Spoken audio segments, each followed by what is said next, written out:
Good morning friends. M Civil Service में आप तमाम लोगों का स्वागत है। ठीक है, आज हम कक्षा को आगे बढ़ाते हैं और जो दृष्टि का चला था प्रीलिम्स प्रैक्टिस सीरीज सामान्य विज्ञान, उसमें आगे के क्वेश्चन को हम देखते हैं। पिछले कक्षा में हम 20 क्वेश्चन करने का मतलब 20 क्वेश्चन तक हम देख चुके हुए थे। आज 21वां नंबर से देखेंगे। तो क्लियर, चलिए अब हम आगे बढ़ते हैं। एक और बात, इसका PDF हमारे Telegram channel @M Civil Service पर उपलब्ध है, वहाँ से जाकर के डाउनलोड आप लोग कर सकते हैं। आगे 21 नंबर क्वेश्चन, ठीक है, देखिए 21 नंबर क्वेश्चन यही है। 21 नंबर क्वेश्चन में बोला जा रहा है कि सूची 1 को सूची 2 से सुमेलित कीजिए और सूचियों के नीचे दिए गए कोड का प्रयोग कर सही उत्तर को चुनिए। तो इसमें दिया गया हुआ है कि विटामिन ए की कमी से कथी होती है, तो दृष्टिहीनता होती है। ठीक है, विटामिन B1 की कमी से बेरी होता है, और विटामिन C की कमी से स्कर्वी होता है, और विटामिन D की कमी से रिकेट्स होता है। तो इस प्रकार इसका आंसर हो जाएगा ए। यहाँ तक क्लियर है। चलिए इसका व्याख्या देख लेते हैं। देखिए, विटामिन ए की कमी से दृष्टिहीनता होती है। ठीक है, कमजोर दृष्टि, अंधेरे, रात में कम दिखाई देना, कभी कभी पूरी तरह दिखाई देना बंद हो जाना, रतौंधी आदि विटामिन ए की कमी के लक्षण है।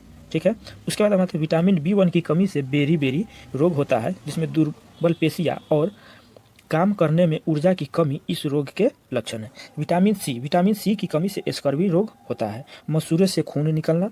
ठीक है, और उसके बाद है घाव भरने में अधिक समय लगना, इस रोग के प्रमुख लक्षण है। ठीक है, उसके बाद हम आते हैं विटामिन D की कमी से। ठीक है, विटामिन D की कमी से रिकेट्स होता है। ठीक है, इसमें अस्थियां मुलायम होकर मुड़ने लगती है। यहाँ तक क्लियर है। तो विटामिन ए की कमी से क्या होता है, दृष्टिहीनता, विटामिन B1 की कमी से बेरी, और विटामिन C की कमी से स्कर्वी, और विटामिन D की कमी से होता है रिकेट्स। यहाँ तक क्लियर है। चलिए अब हम आते हैं क्वेश्चन नंबर 22 पर। देखिए, बोला जा रहा है कि निम्नलिखित युग्मों पर विचार कीजिए। कैल्शियम से अस्थिक्षय। ठीक है, आयोडीन की कमी से कथी होता है, घेंघा रोग, और लौह की कमी से दंत क्षय नहीं होता है। लोहा की कमी से कहने का मतलब एनीमिया होता है। कथी होता है, एनीमिया होता है, दंत क्षय नहीं होता है। दंत से कैल्शियम की कमी से होता है। 3 नंबर स्टेटमेंट गलत है, पहला और दूसरा सही है। पूछा हमसे क्या जा रहा है कि तो युग्म में से सुमेलित है, तो 1 और 2 सुमेलित है, आंसर हो जाएगा ए। यहाँ तक क्लियर है। चलिए देखिए, तो लंबी अवधि तक पोषकों के अभाव के कारण होने वाले रोग अभाव जन्य रोग कहलाते हैं। कैल्शियम की कमी से अस्थियां एवं दंत क्षय से संबंधित विकार होते हैं। आयोडीन की कमी से घेंघा रोग होता है। ठीक ना, इसमें क्या होता है कि गर्दन की ग्रंथियां फूलना और बच्चों में मानसिक विकलांगता इसके प्रमुख लक्षण है। अतः युग्म 1 और 2 सुमेलित है। लौह की कमी से अरक्ता, जिसको एनीमिया भी बोला जाता है, एनीमिया होता है, इस कारण रोगी कमजोरी का अनुभव करता है। अतः युग्म 2 सुमेलित नहीं है। यहाँ तक क्लियर हो गया। चलिए अब हम आगे बढ़ते हैं। 21 नंबर क्वेश्चन में बोला जा रहा है कि मानव शरीर में धीमी वृद्धि निम्नलिखित में से किसके कमी के कारण होता है, तो प्रोटीन के कमी के कारण होता है। यहाँ तक क्लियर है। चलिए तो इसको देख लीजिए। मानव शरीर में धीमी वृद्धि प्रोटीन की कमी के कारण होती है। यदि प्रोटीन तथा कार्बोहाइड्रेट दोनों ही किसी व्यक्ति के आहार में लंबे समय तक अनुपस्थित रहे तो उसकी वृद्धि पूरी तरह से अवरुद्ध हो जाएगी। यहाँ तक क्लियर है। आइए अब हम आगे चलते हैं क्वेश्चन नंबर 24 पर। ठीक है, देखिए बोला जा रहा है कॉड या लीवर तेल में विटामिन D अधिक मात्रा में पाया जाता है। ये कॉड लीवर तेल निम्नलिखित में से किस जीव से प्राप्त किए जाते हैं, तो कॉड लीवर तेल मुख्यतः हमारे मछली से प्राप्त होते हैं। आंसर हो जाएगा बी। यहाँ तक क्लियर है। देखिए इसकी व्याख्या देख लीजिए। कॉड लीवर तेल मछली से प्राप्त किया जाता है। ठीक है, इसमें विटामिन A और D प्रचुर मात्रा में होते हैं। इनमें अन्य कई पोषक तत्व उपस्थित होते हैं, अतः विकल्प D सही है। चलिए आगे हम देखते हैं 25 नंबर क्वेश्चन को देखते हैं। देखिए बोला जा रहा है खाद्य पदार्थों में मिलाए जाने के बाद अपनी श्वसन प्रक्रिया में खमीर, ईस्ट निम्नलिखित में से क्या उत्पादित करते हैं, तो खमीर कहने का मतलब कार्बन डाइऑक्साइड का उत्पादन करते हैं। जब हम कोई गूथा हुआ आटा ले लीजिए, ठीक है, ये गूथा हुआ आटा, अगर हम इसमें थोड़ा सा खमीर डाल देते हैं, तो खमीर कहने का मतलब ईस्ट, खमीर में ईस्ट डाल दिए, आटा में गूथा हुआ आटा में ईस्ट डाल दिए, तो ईस्ट अब क्या करना चालू करेगा, इसमें अपना प्रजनन करना चालू करेगा। उसकी संख्या, ईस्ट की संख्या अब बढ़ती जाएगी। जब संख्या बढ़ती जाएगी तो उसमें श्वसन प्रक्रिया के दौरान ये ईस्ट क्या करते हैं, कार्बन डाइऑक्साइड गैस निकालते हैं। कार्बन डाइऑक्साइड गैस निकालने के कारण इसका साइज, आयतन जो दिखाई देता है, ये बढ़ जाता है। यहाँ तक क्लियर है। ठीक है, चलिए इसी से करने का मतलब ब्रेड केक का निर्माण होता है ईस्ट से। चलिए देखिए व्याख्या। खाद्य पदार्थों में मिलाए जाने के बाद भी खमीर, ईस्ट तीव्र गति से जनन करता है तथा अपनी श्वसन प्रक्रिया में कार्बन डाइऑक्साइड उत्पादित करते हैं। गैस के बुलबुले खमीर वाले खाद्य पदार्थ का आयतन बढ़ा देते हैं। यदि बेकिंग उद्योग में खमीर का उपयोग का आधार है, जिसमें ब्रेड, पेस्ट्री, केक बनाए जाते हैं। ठीक है, अतः विकल्प बी सही है। चलिए आगे हम देखते हैं 26 नंबर क्वेश्चन को। 26 नंबर क्वेश्चन में बोला जा रहा है कि मानव शरीर में पोषकों के संदर्भ में निम्नलिखित कथनों पर विचार कीजिए। ठीक है, पहला स्टेटमेंट बोला है कि दूध अपने आप में संतुलित आहार है। ठीक है, उसके बाद बोला जा रहा है कि लौह प्रचुर खाद्य रुधिर निर्माण में सहायक होते हैं। तीसरा नंबर में बोला जा रहा है कि वसा शरीर की वृद्धि के लिए तथा प्रोटीन ऊर्जा के लिए आवश्यक है।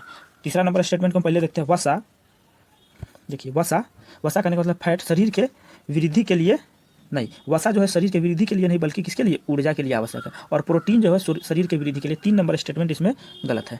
3 नंबर गलत है तो डी गलत, सी गलत। ठीक है, अब हम आते हैं 1 और 2 पर। तो कहने का मतलब है दूध अपने आप में कहते होता है संतुलित आहार होते हैं और लौह प्रचुर खाद्य पदार्थ आरबीसी के निर्माण में क्या होते हैं, सहायक होते हैं। लौह प्रचुर युक्त जितना भी पदार्थ होता है आरबीसी के निर्माण में सहायक होते हैं। 1 और 2 सही है तो इसका आंसर हो जाएगा बी। यहाँ तक क्लियर है। चलिए देखिए, संतुलित आहार का अर्थ है भोजन में प्रोटीन, कार्बोहाइड्रेट, वसा, विटामिन एवं खनिज लवण पर्याप्त मात्रा में समावेशित हो। ठीक है, जहां हमारा भारतीय भोजन जिसमें रोटी, चावल, दाल, सब्जियां शामिल है एक संतुलित आहार है, वहीं दूध अपने आप में संतुलित भोजन होता है। कौन, दूध। ठीक है, जब शिशु को माँ से दूध से संपूर्ण पोषण मिलता है, अतः कथन 1 और 2 कहने का मतलब शिशु तो कोई भी भोजन नहीं करता है, सिर्फ किस पर, दूध पर निर्भर रहता है। तो दूध भी है एक प्रकार का होता है संतुलित भोजन होता है। यहाँ तक क्लियर है। चलिए आगे देखते हैं। लौह प्रचुर खाद्य जैसे कि पत्तीदार सब्जी, गुड़, मांस, संतरा, आंवला इत्यादि रुधिर निर्माण में सहायक होते हैं। वसा एक शक्कर ऊर्जा के लिए और प्रोटीन शरीर के वृद्धि के लिए आवश्यक है। देखिए इसको समझने का कोशिश कीजिए। वसा बोल रहा है कि वसा एवं शक्कर क्या करते हैं, तो ऊर्जा प्रदान करने का मतलब वसा और कार्बोहाइड्रेट हमको क्या प्रदान करते हैं, तो ऊर्जा देते हैं। एवं प्रोटीन जो है हमारे शरीर के वृद्धि के लिए कहती है आवश्यक है। यहाँ तक क्लियर है। अब आते हैं दूध, मांस, नट एवं दालें प्रोटीन का स्रोत है। चलिए अब हम आगे आते हैं 27 नंबर क्वेश्चन में। थोड़ा सा जूम आउट कर देते हैं। देखिए 27 नंबर क्वेश्चन में बोला जा रहा है कि निम्नलिखित कथनों पर विचार कीजिए। ठीक है, देखिए बोला जा रहा है कि भोजन में सूक्ष्म पोषक तत्वों के मिश्रण को फूड फोर्टिफिकेशन कहा जाता है। ठीक है, और Gujarat cooperative milk marketing federation limited द्वारा एक मिल्क फोर्टिफिकेशन परियोजना शुरू की गई थी। बोला है उपयुक्त में से कौन से कथन सही है, सही को चुन करना है। तो कहने का मतलब है भोजन में सूक्ष्म पोषक तत्वों के मिश्रण को कथी बोला जाता है, फूड फोर्टिफिकेशन कहा जाता है। ये बात तो सही है। ठीक है, लेकिन दूसरा नंबर में बोला जा रहा है Gujarat cooperative milk marketing federation limited के द्वारा एक मिल्क फोर्टिफिकेशन परियोजना शुरू की गई थी। ये बात एकदम गलत है। कहा के लिए राष्ट्रीय डेयरी विकास के द्वारा किया गया था। किसके द्वारा, राष्ट्रीय डेयरी विकास बोर्ड के द्वारा इसका किया गया था। ठीक है, किसके कहने का मतलब मिल्क मार्केटिंग फेडरेशन लिमिटेड। यहाँ तक क्लियर है। तो इसके बाद 2 नंबर क्या हो जाएगा, गलत। चलिए तो हम इसकी व्याख्या को देख लेते हैं। देखिए कहने का मतलब है क्या, मिल्क फोर्टिफिकेशन का दूध पुष्टिकरण परियोजना प्रोजेक्ट राष्ट्रीय डेयरी विकास बोर्ड द्वारा लाया गया था। यहाँ तक क्लियर है, जिसे NDDB के द्वारा शुरू किया गया था। अतः उपभोक्ताओं में किसके विटामिन के कमी को संबोधित करने का इरादा रखता है। अतः कथन 2 सही नहीं है। यहाँ तक क्लियर है। चलिए अब हम यहाँ पर देखते हैं। देखिए खाद्य शुद्धिकरण जिसको बोला जाता है फूड फोर्टिफिकेशन, ठीक ना, FAO के अनुसार फूड फोर्टिफिकेशन को जनसंख्या या विशिष्ट आबादी में पोषक तत्वों की कमी के निवारण या उपचार के उद्देश्य से भोजन में एक या एक से अधिक आवश्यक पोषक तत्वों की वृद्धि करने के रूप में परिभाषित किया जाता है, जो सामान्य रूप से भोजन में हो सकते हैं अथवा नहीं भी हो सकते हैं। यहाँ तक क्लियर है। चलिए अब हम आगे बढ़ते हैं क्वेश्चन नंबर 28 पर। कितना पर बढ़ गया, क्वेश्चन नंबर 28 बोला रहा है निम्नलिखित युग्मों पर विचार कीजिए। ठीक है, विटामिन ई के कमी से क्या, प्लेगरा। ठीक है, और बोल रहा है विटामिन ए के कमी से कहती है रतौंधी, और विटामिन डी के कमी से कहती है रिकेट्स, और विटामिन सी के कमी से स्कर्वी। तो यहाँ देख रहे हैं विटामिन सी के कमी से क्या होता है, स्कर्वी होता है। विटामिन डी के कमी से कहती होता है रिकेट्स होता है, और विटामिन ए के कमी से कहती रतौंधी होता है। लेकिन विटामिन ई के कमी से पेलेग्रा नहीं होता है। कहती होता है पेलेग्रा नहीं होता है। ई जो होता है पेलेग्रा कहने का मतलब नियासिन के कमी से होता है। किसके कमी से, नियासिन। नियासिन कहने का मतलब विटामिन B3 का रूप है। यहाँ तक क्लियर है। चलिए तो इसका हो जाएगा कौन, 2, 3, 4। तो इसका आंसर हो जाएगा बी। चलिए हम इसके बारे में देख लेते हैं। देखिए विटामिन शब्द का प्रयोग उन निश्चित कार्बनिक यौगिकों के रूप के लिए किया जाता है जो शरीर के लिए आवश्यक होते हैं, लेकिन शरीर द्वारा इनका निर्माण नहीं किया जा सकता है। मुख्यतः खाद्य पदार्थों से प्राप्त होते हैं। कहने का मतलब है विटामिन जो है हमारे शरीर के द्वारा उत्पन्न नहीं किए जा सकते। ठीक है, लेकिन 2 ऐसे विटामिन है जो अपवाद है, विटामिन के और विटामिन डी। कौन, विटामिन के और डी, जो हमारे शरीर के द्वारा संश्लेषित किए जाते हैं। आगे विटामिन ए जिसे रेटिनॉल भी कहा जाता है के शरीर में कई कार्य हैं। यह हड्डियों के विकास, दांतों के विकास, प्रजनन, कोशिका विभाजन, जीन अभिव्यक्ति और प्रतिरक्षा प्रणाली के नियंत्रण में महत्वपूर्ण भूमिका निभाती है। कौन, तो विटामिन ए। अब हम आते हैं विटामिन ए की कमी से कौन सी रोग होता है, तो रतौंधी हो सकता है। रतौंधी रात में या कम धुंधले प्रकाश में पर्याप्त दृष्टता की असमर्थता है, ठीक है, अतः युग्म 2 सुमेलित है। अब हम आते हैं विटामिन डी। विटामिन डी शरीर द्वारा कैल्शियम और फास्फोरस के उपयोग में महत्वपूर्ण भूमिका निभाती है। कौन? विटामिन डी किसके लिए? कैल्शियम और फास्फोरस के उपयोग में महत्वपूर्ण भूमिका निभाती है। यह छोटी आंत से अवशोषित कैल्शियम की मात्रा को बढ़ाकर सहायता प्रदान करता है। यह हड्डियों के निर्माण और रख रखाव में मदद करता है। कौन? तो विटामिन डी। चलिए अब हम यहाँ पर देखते हैं बढ़ते बच्चों में विटामिन डी की कमी के लक्षण में रिकेट्स और खोपड़ी में एक पृष्ठ भाग चपटा होना शामिल है, अतः युग्म क्या 3 सुमेलित है, ठीक है। विटामिन सी को एस्कॉर्बिक एसिड या एस्कॉर्बेट के रूप में भी जाना जाता है। अगर एस्कॉर्बिक एसिड को किसके रूप में? एस्कॉर्बेट के रूप में भी जाना जाता है। विटामिन सी की अत्यधिक कमी से एस्कॉर्बी नामक रोग होता जाता है, जिससे पूरे शरीर में कोलेजन, कहने का मतलब प्राकृतिक प्रोटीन है एक प्रकार का, कोलेजन की शक्ति कम हो जाती है। कोलेजन के कमी के कारण दांतों में ढीलापन, मसूड़ों से खून बहना और सूजन तथा घाव भरने में विलंब आदि विकार होते हैं, अतः युग्म 4 सुमेलित है।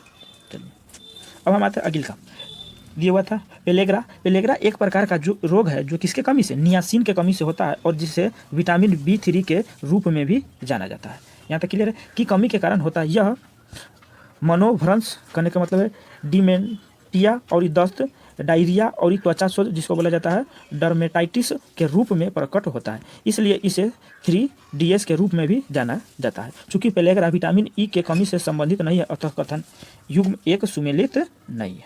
चलिए आगे बढ़ते हैं। आगे क्वेश्चन नंबर है 29, ठीक है। देखिए 29 नंबर में बोला जा रहा है कि निम्नलिखित युग्मों पर विचार कीजिए, ठीक है। बेरी किसकी कमी के युग्मों पर विचार कीजिए और बोला जा रहा है कि उपयुक्त युग्मों में से कौन से सुमेलित है। तो बेरी किसके कमी के कारण होता है? विटामिन B1 के कमी के, ये सुमेलित नहीं है। एस्कॉर्बी विटामिन सी के कारण होता है, ये भी सही है। रिकेट्स होने का तो विटामिन डी के कमी के कारण, ये भी सही नहीं। तो इसका आंसर हो जाएगा खाली ओनली 2, तो ए, ठीक है। क्या हो जाएगा? ए। चलिए आगे देखते हैं। देखिए विटामिन ए के कमी से कथी होता है? दृष्टिहीनता, ठीक है। इसमें कथी होता है? कमजोर दृष्टि, अंधेरे रात में कम दिखाई देना, कभी कभी पूर्ण दृष्टिहीनता। और विटामिन B1 के कमी से कथी होता है? तो बेरी इसमें क्या होता है? दुर्लभ पेशियां और शरीर में ऊर्जा की कमी। उसके बाद विटामिन सी से क्या होता है? तो एस्कर्बी, इसमें क्या होता है? मसूड़ों से खून निकलना, घाव भरने में अधिक समय लगना। यहाँ तक क्लियर है। अब आता है विटामिन डी के कमी से कथी होता है? तो रिकेट्स होता है। इसमें क्या होता है? अस्थियां मुलायम होकर मुड़ जाती है। इसमें बच्चों में क्या होता है कि अगर उसके हाथ को धक्कर के अगर मोड़ देते हैं तो हड्डी तो नहीं टूटती, लेकिन उसका हाथ पूरा करने का मतलब नच जाएगा। यहाँ तक क्लियर है। चलिए आगे क्वेश्चन है 30 नंबर। एक मिनट, देखिए 30 नंबर क्वेश्चन। 30 नंबर में बोला जा रहा है कि आहारी फाइबर के संबंध में निम्नलिखित कथनों में से कौन सा कथन सही है। इसमें गैर पाचन योग्य कार्बोहाइड्रेट और लिगिन होते हैं, ठीक है। मोटे अनाज में ये प्रचुर मात्रा में पाए जाते हैं, ठीक बात है। आहारी रेशे जो दिखाई देते हैं ये कार्बोहाइड्रेट और लिगिन के बने होते हैं, ठीक है। और मोटे अनाज में ये प्रचुर मात्रा में पाए जाते हैं, तो दोनों स्टेटमेंट से इसका आंसर हो जाएगा सी। चलिए इसकी व्याख्या को देख लेते हैं। तो देखिए आहारी रेशे जिसको बोला जाता है डाइटरी फाइबर, ये क्या करता है? अपचय कार्बोहाइड्रेट तथा लिगिन के बने होते हैं, ठीक है, जो पादपों में आंतरिक तथा अखंड रूप से विद्यमान होते हैं, ठीक है। कथन 1 सही है। कहने का मतलब कार्बोहाइड्रेट एवं लिगिन के ये जितना भी आहारी रेशे हैं, कहने का मतलब प्लांट से प्राप्त होते हैं। और प्लांट में मालूम है सबसे ज़्यादा कौन चीज़ होता है? तो सेलुलोज भी एक प्रकार का कथी है? कार्बोहाइड्रेट है, लेकिन हमारे शरीर के द्वारा उसे पचाया नहीं जा सकता है।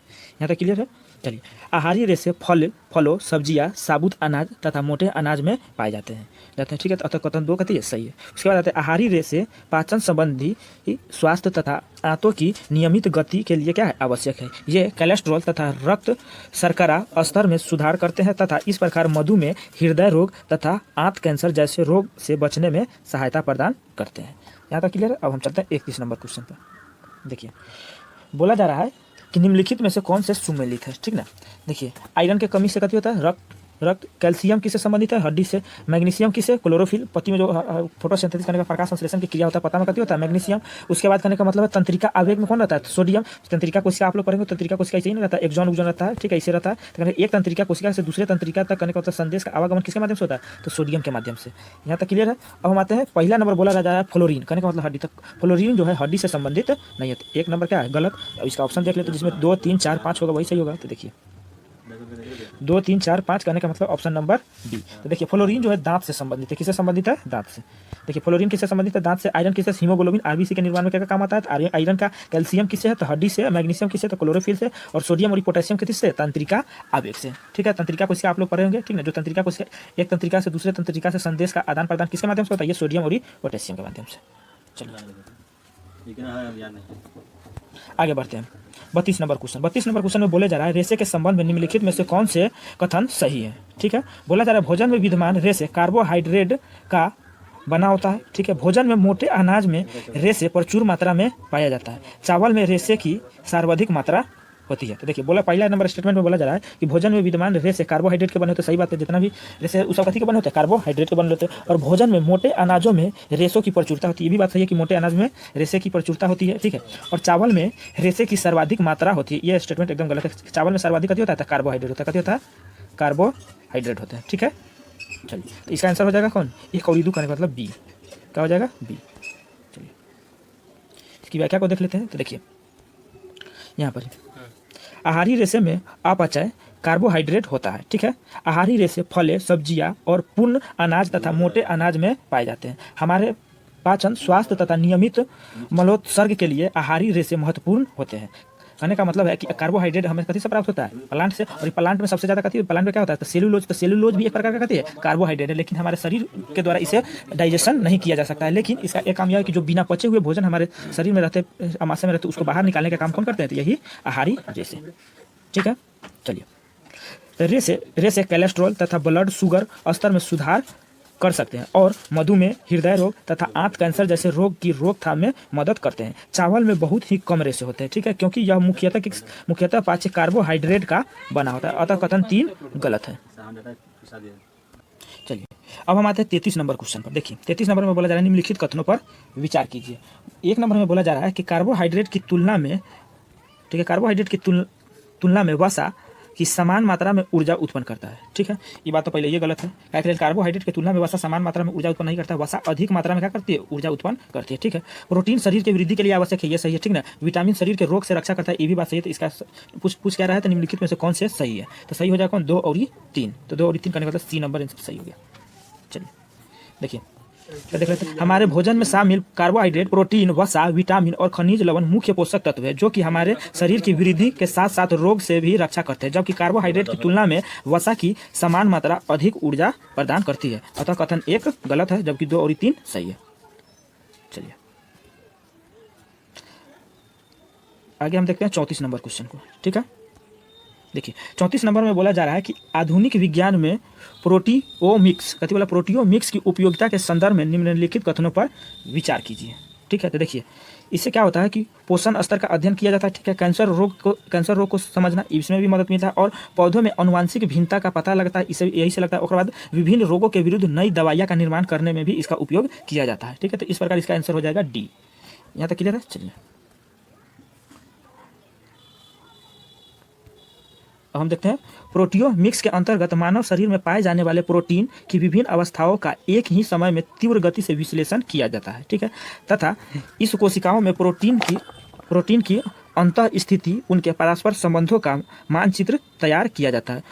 प्रोटियोमिक्स की उपयोगिताएं निम्नलिखित हैं। देखिए कौन कौन सी उपयोगिता है। देखिए ये क्या करता है कि कैंसर एवं हृदय रोग जैसी बीमारियों को समझने में सहायता करता है। ठीक ना, पौधे एवं उनकी प्रजातियों के लक्षणों के पहचानने तथा पौधों में आनुवांशिक भिन्नता का पता लगाने में सहायक है। साथ ही किस प्रकार से विभिन्न रोग उत्पन्न होते हैं तथा किस प्रकार इन रोगों के विरुद्ध नई दवाइयाँ निर्मित की जा सकती है आदि से संबंधित जानकारी के लिए यह उपयोगी है। यहाँ तक क्लियर है? चलिए अब हम आगे बढ़ते हैं। आगे 35 नंबर क्वेश्चन है। देखिए 35 नंबर में क्या बोला जा रहा है? 35 नंबर में बोला जा रहा है कि विटामिन के कार्य के प्रभावों के संदर्भ में निम्नलिखित कथनों पर विचार कीजिए। और कौन सा चुना है? सही कथन चुना है। देखिए बोला जा रहा है कि वसा में घुलनशील विटामिन के की कमी के कारण जनन शक्ति में कमी, अस्थियां कमजोर होना आदि रोग हो सकते हैं। 2 नंबर में बोला जा रहा है कि विटामिन के मुख्य स्रोत हरी सब्जियां, सोयाबीन तेल तेल, बेरी आदि है। तो कहने का मतलब 2 नंबर तो सही है। और आता है विटामिन K2 का संश्लेषण आंतों के जीवाणुओं के द्वारा होता है, तो ये भी बात सही है, लेकिन 1 नंबर स्टेटमेंट पहला सही नहीं है। देखिए बोला जा रहा है कि वसा में घुलनशील विटामिन के, ठीक है, तो वसा में घुलनशील है विटामिन के, और उसी दिन बताया तो वसा में घुलनशील विटामिन कौन कौन है, तो A, D, E और K, और जल में घुलनशील पूछ देता है C और B के सभी टाइप B1, B2, B3, ठीक है, B5, B6, B7, B9, B12। यहाँ तक क्लियर है। चलिए तो अब आगे बोल रहा है कि के की कमी के कारण जनन शक्ति में कमी, ठीक ना, अस्थियां कमजोर, इस सबसे विटामिन विटामिन के का कोई संबंध नहीं है, बल्कि विटामिन जो दिखाई के किसके लिए, तो रक्त को थका बनाने के लिए काम में आता है। यहाँ तक क्लियर है। चलिए इसकी व्याख्या को देख लेते हैं। तो इसका आंसर हो जाएगा कौन, इसका आंसर हो जाएगा बी, केवल 2 और 3 सही है। चलो विटामिन के जिसको बोला जाता है फिलोक्विनोन, कभी बोला जाता है फिलोक्विनोन, ठीक है, वसा में घुलनशील विटामिन है। इस विटामिन के कमी के कारण रुधिर का स्राव, ऐंठन, हीमोफीलिया आदि रोग हो सकते हैं, ठीक है। इस विटामिन के कार्य रुधिर के सामान्य थक्के जमाना, ठीक है, और यकृत की सामान्य क्रियाओं का संचालन आदि है। इस विटामिन के मुख्य स्रोत हरी सब्जियां, सोयाबीन तेल, बेर आदि है, ठीक है। विटामिन K2 का संश्लेषण आंत के जीवाणुओं द्वारा भी किया जाता है, अतः कथन 1 गलत है, जबकि 2 और 3 सही है। चलिए तो देखिए अब हम 36 नंबर क्वेश्चन को देखते हैं, ठीक है। बोला जा रहा है निम्नलिखित युग्मों पर विचार कीजिए, ठीक है। पहला नंबर बोला है साइनोकोबालामिन, ठीक है। कहने का मतलब साइनोकोबालामिन विटामिन B12 का नाम है, कहते हैं विटामिन B12 का नाम है साइनोकोबालामिन, जिससे एनीमिया नामक रोग होता है, एनीमिया, इसी को बोला जाता है परनीशियम एमीनिया, ठीक है। तो 1 नंबर तो पहले गलत है, ठीक है। उसके बाद आता है रेटेनॉल विटामिन A का नाम है, ठीक है, जिससे होता है जेरेफ्थाल्मिया, ठीक है, तो ये भी गलत हो गया, ठीक है। उसके बाद आता है कैल्सीफिरोल विटामिन D का नाम है, विटामिन D की कमी से होता है कौन चीज, तो रिकेट्स। तो कहने का तो बच्चों में होता है कौन, रिकेट्स, और वयस्क में होता है कौन, ऑक्टियोमलेशिया। तो इसका आंसर हो जाएगा कौन, D। यहाँ तक क्लियर है, ठीक है। तो इसमें से कौन से सुमेलित है, खाली 3, ओनली 3, तो इसका आंसर हो जाएगा C। चलिए इसकी व्याख्या को देख लेते हैं। व्याख्या देखिए, विटामिन डी का नाम कहती है कैल्सीफिरोल के कमी के फलस्वरूप अस्थियां कमजोर एवं मुलायम हो जाती है, क्योंकि इसमें कैल्शियम और फास्फोरस जमा नहीं होता, ठीक है। इस विटामिन की कमी से बच्चों में रिकेट्स तथा वयस्कों में ऑक्टियोमलेशिया नामक रोग होता है, ठीक है। तो बच्चों में कौन, रिकेट्स, और वयस्कों में ऑक्टियोमलेशिया नामक रोग होता है, ठीक है। अतः युग्म 3 सुमेलित है। विटामिन B12 साइनोकोबालामिन की कमी से परनीशियम एनीमिया नामक रोग होता है। कितना कमी से है, तो विटामिन B12 की कमी से, ठीक है। और विटामिन A जिसको बोला जाता है रेटेनॉल की कमी से कहते होता है जेरेफ्थाल्मिया नामक रोग होता है, अतः 1 और 2 सुमेलित नहीं है, ठीक है। चलिए अब हम आगे आते हैं 37 नंबर क्वेश्चन में। बोला जा रहा है कि विटामिन B12 के संदर्भ में निम्नलिखित कथनों पर विचार कीजिए। तो देखिए इसकी कमी से एनीमिया का कारण बनता है, ये बात तो सही है, ठीक है। इसमें बोला जा रहा है 2 नंबर, यदि कोई व्यक्ति पूर्णतः शाकाहारी है तो इसमें विटामिन B12 का अभाव होता है। ये स्टेटमेंट करने का मतलब गलत है। और इसकी कमी अधिकांश बच्चों में देखी जाती है, तो नहीं, इसकी कमी बच्चों के साथ साथ वयस्कों में भी देखी जाती है। 3 नंबर गलत, इसका आंसर हो जाएगा केवल 1 A नंबर, ठीक है। चलिए देखिए विटामिन B12 शरीर में DNA संश्लेषण, ठीक है, और लाल रक्त कोशिका जिसको बोला जाता है RBC, ठीक है, RBC के निर्माण में एवं तंत्रिका और प्रतिरक्षी प्रणाली के लिए आवश्यक है। यदि इनकी कमी होता है तो लाल रक्त कोशिका में कमी आती है, ठीक है, परिणाम स्वरूप एनीमिया का कारण बनता है। विटामिन B12 स्वाभाविक रूप से मछली, मांस, अंडा, दूध, ठीक है, उत्पाद और पशु उत्पाद में पाया जाता है। कहने का तो विटामिन B12 मुख्य रूप से पशु उत्पाद में पाया जाता है। और विटामिन B12 सामान्यतः पौधे से प्राप्त खाद्य पदार्थ में मौजूद नहीं होते हैं, लेकिन शाकाहारियों के लिए ठोस अनाज वाले नाश्ते उच्च जैव उपलब्धता के साथ विटामिन B12 के उपलब्ध स्रोत है। अतः कथन 1 पूर्णतः शाकाहारी व्यक्ति विटामिन B12 की कमी नहीं होगी। तो कथन 2 नंबर कहती है सही नहीं है। यहाँ तक क्लियर है। चलिए आगे बढ़ते हैं। बच्चों में एनीमिया को आयरन और फॉलिक एसिड की गोलियां देकर आसानी से समाप्त किया जा सकता है। कहने का मतलब बच्चों में जब एनीमिया होता है तो उसमें किसकी गोली, आयरन और फॉलिक एसिड की टैबलेट देकर उसे आसानी से समाप्त किया जा सकता है। विटामिन B12 का संश्लेषण आमाशय और गैस्ट्रिक प्रोटीन पर निर्भर करता है, ठीक है, जो उम्र बढ़ने के साथ साथ क्या हो जाता है, कम होता है। फलस्वरूप अधिकांश उम्र में विटामिन B12 अवशोषण की क्षमता घट जाती है और वे एनीमिया का शिकार हो जाते हैं, ठीक है, जिससे आयरन और फॉलिक एसिड की गोलियां से नियंत्रित नहीं किया जा सकता है। यहाँ तक क्लियर है। चलिए आगे हम आते हैं 38 नंबर क्वेश्चन। बोला जा रहा है निम्नलिखित में से किस प्राकृतिक पदार्थ में लौह विद्यमान होता है। तो लौह करने का मतलब मायोग्लोबिन में उपलब्ध होता है। किसमें, मायोग्लोबिन में। इसका आंसर हो जाएगा डी, 38 के डी। यहाँ तक क्लियर है। तो देखिए मायोग्लोबिन एक प्रोटीन है जो केशेरुक या मांसपेशिया में स्थित होता है। यह ऑक्सीजन भंडार इकाई के रूप में कार्य करता है। हीमोग्लोबिन तथा मायोग्लोबिन दोनों ही लौह युक्त प्रोटीन है। हिम नामक रंजक के कारण इसका रंग लाल भूरा होता है। चलिए 39 नंबर क्वेश्चन बोला जा रहा है निम्नलिखित में से कौन सा विटामिन मनुष्य में रक्त जमाने के लिए जिम्मेदार है? तो विटामिन के। ठीक है, आगे देखिए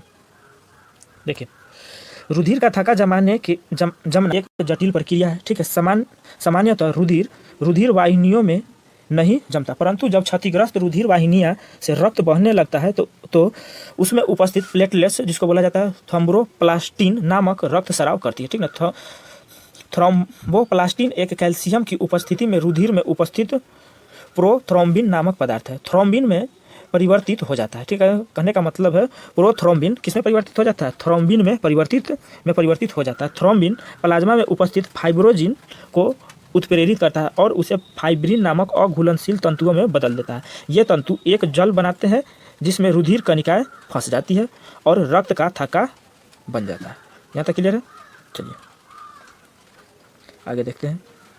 और रुधिर प्लाज्मा में प्रोथ्रोम्बिन और फाइब्रोजन नामक यकृत में विटामिन के की सहायता से होता है। कहने का मतलब रुधिर प्लाज्मा में प्रोथ्रोम्बिन और फाइब्रोजिन का निर्माण किसके द्वारा? यकृत में विटामिन के की सहायता से होता है। ठीक है, तो कहने का मतलब रक्त का थक्का जमना। ठीक है, देखिए जब कहने का मतलब ब्लड जब हमारे शरीर के अंदर रहता है तो कहने का मतलब जमता नहीं जमता है। ठीक है, इसका कारण रहता है एक प्रकार का कार्बोहाइड्रेट आता है जिसका नाम होता है हेपरिन। ठीक है, किसका रहता है? हेपरिन। कहने का मतलब जब तक हेपरिन शरीर के अंदर रहता है तब तक ब्लड में हेपरिन उपस्थित रहता है। ठीक है, जब कहीं कट फट जाता है या टूट फूट के कारण जब ब्लड शरीर से बाहर निकलता है तो ब्लड में वायु प्रवेश कर जाती है। ठीक है, जब वायु प्रवेश करती है तो हेपरिन वहाँ से समाप्त होने लगता है। जब हेपरिन समाप्त होने लगता है तो वहाँ पर ब्लड का जमना शुरू हो जाता है। यहाँ तक क्लियर है? चलिए अब हम आते हैं 40 नंबर क्वेश्चन पर।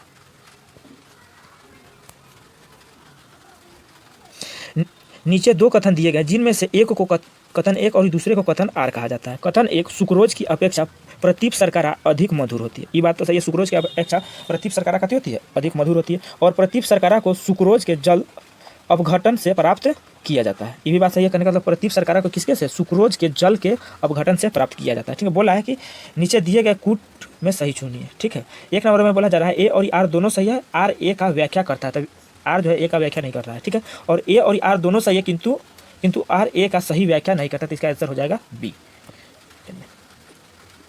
व्याख्या देख लेते हैं। देखिए प्रतीप शर्करा ग्लूकोज और फ्रुक्टोज का मिश्रण है। ठीक है, इसे सुक्रोज के जल अपघटन के माध्यम से प्राप्त किया जाता है। सुक्रोज की तुलना में प्रतीप शर्करा कहती होती है अधिक मीठी होती है। इसका उपयोग व्यावसायिक रूप से किसके रूप से? व्यावसायिक रूप से विभिन्न खाद्य पदार्थ और पेय पदार्थ के स्वाद को बढ़ाने के लिए किया जाता है। अतः विकल्प बी सही है। शुगर किससे बना होता है? तो फ्रुक्टोज और ग्लूकोज से मिलकर बना होता है। चलिए आज के लिए यहीं तक रहने देते हैं। अगर आप लोगों को समझ में आ रहा है तो प्लीज़ इस वीडियो को लाइक कर दें और चैनल पर नए हो तो चैनल को सब्सक्राइब कर लें। अब आगे की चर्चा करेंगे कल आगे की वीडियो में। धन्यवाद।